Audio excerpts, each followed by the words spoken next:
Now, Nigeria is ranked as the country with the highest number of school dropouts and out-of-school children in Africa.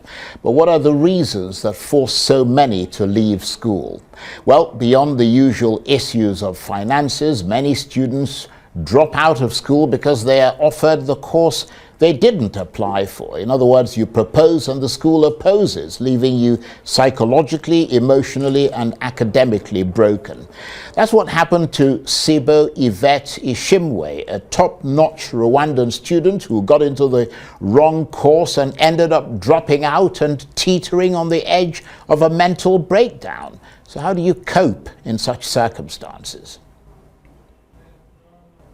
Well, she's written a book about her experiences, which has been published here in Nigeria. And Sibo Yvette Ishimwe joins me now in the studio. And that book is called Dropping Out or Opting Out. Thank you very much indeed for coming in. Thank you so much, Mr. Charles, for the opportunity. Just first of all, just give us some background, because obviously you're not Nigerian, you're here in Nigeria. I mean, who are you? Where have you come from? Who are you today? How did you get there? Yeah, sure. So my name is Yvette Sibo Ishimwe and I'm from Rwanda.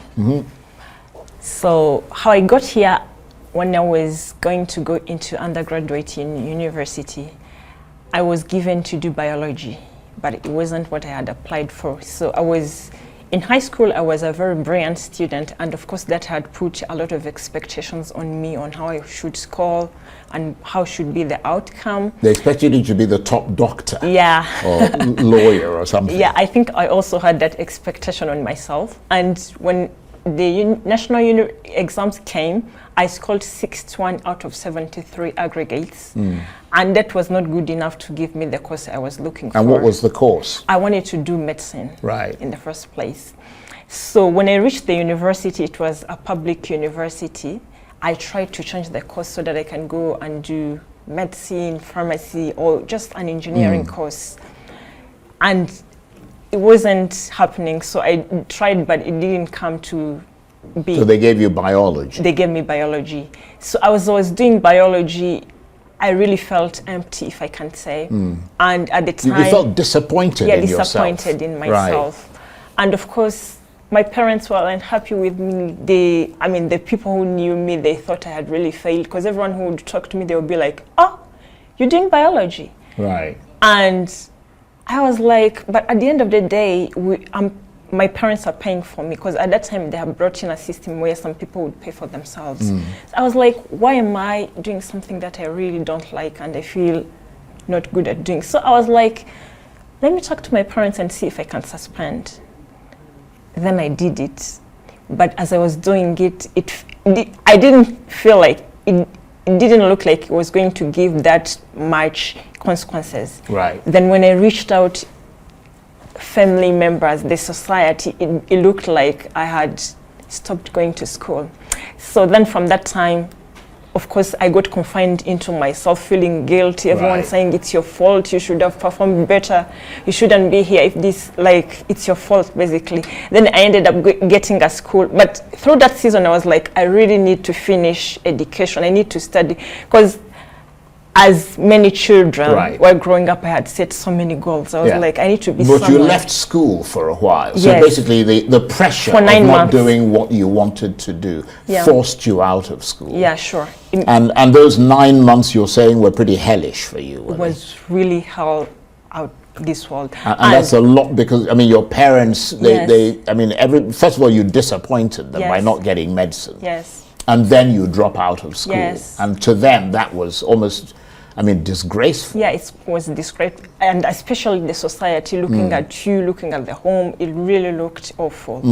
So it had a psychological impact on you. Yeah, it had a psychological impact on me, because through that process, I feel like I lost my sense of worth, because I started seeing myself as someone who gets valued or who gets seen as someone who's worthy of something because I have performed.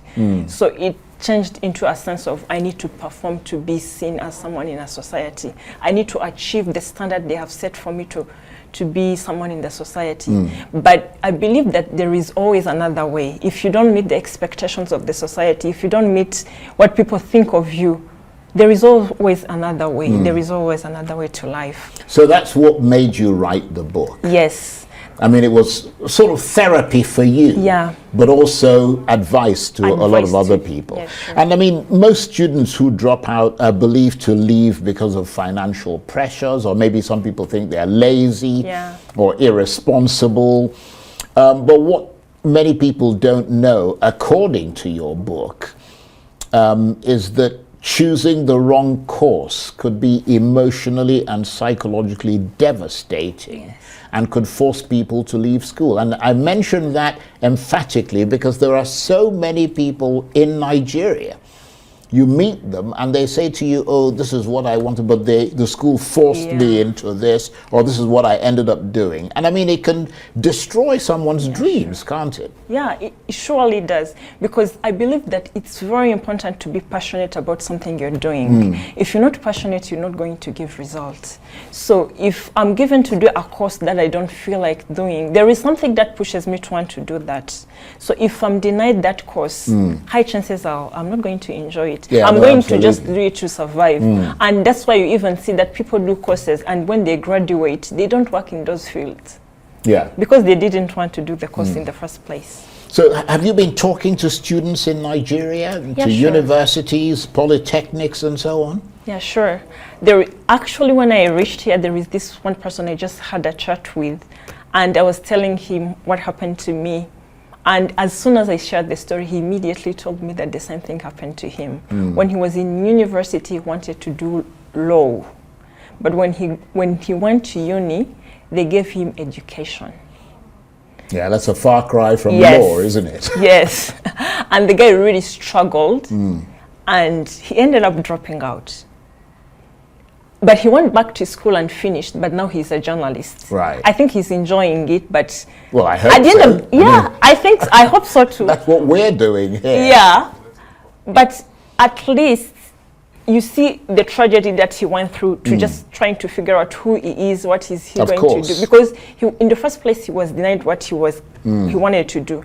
And I believe that most of the time people, based on the marks that student got at the end of national exams, okay, that thing doesn't determine, it's not the only thing that can show you that someone is going to Right. score in this course.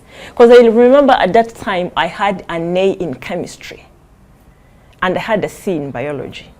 So, but when you combine the marks, it doesn't add up to give me medicine. Right. But when you look at that, if I can get an A in chemistry, even if my mental health is not okay, it should give you an insight of how I can perform in Yeah, no, pharmacy. absolutely. Yeah. So how come you're in Nigeria? I mean, how come you decided to publish Yeah, your sure. book in Nigeria? So I decided to publish my book in Nigeria because at this time we are global citizens.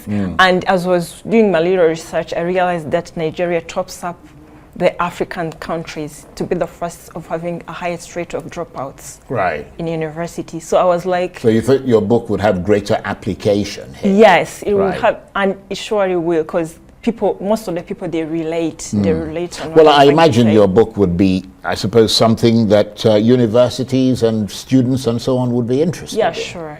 It's a very good read and a very helpful material for university students, and of course their parents. They need to know when their children are starting to behave in a different way. There is always a cause. They need to leave a room for their children to be able to talk to them when they're going through such times. Because one of the things that makes students just go astray, it's because they feel like they can't trust their parents to that point, so that they tell them, hey, we're struggling academically.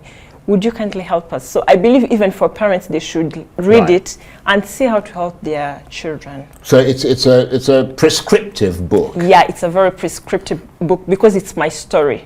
I share from experience. I share from what I went through and how I was able to overcome. Well, I want to thank you very much indeed for writing that book. I mean, apart from being therapy for you, it would serve, I mean, I've skimmed through it and I think it's very well written. It would serve as a great advice document for a lot of people who are in those circumstances, and I hope people will pick that up. And Sibo Yvette Ishimwe is an author. She is from Rwanda and her book is published here in Nigeria, so you can always pick it up It's called Dropping Out or Opting Out. And of course, it's on the internet, on the Amazon. Thank you very much indeed. Thank you so much. That's it for this edition of Arise Prime Time. Join us again next week. From me and the entire team here in Abuja and Port Harcourt, bye-bye and thank you for watching.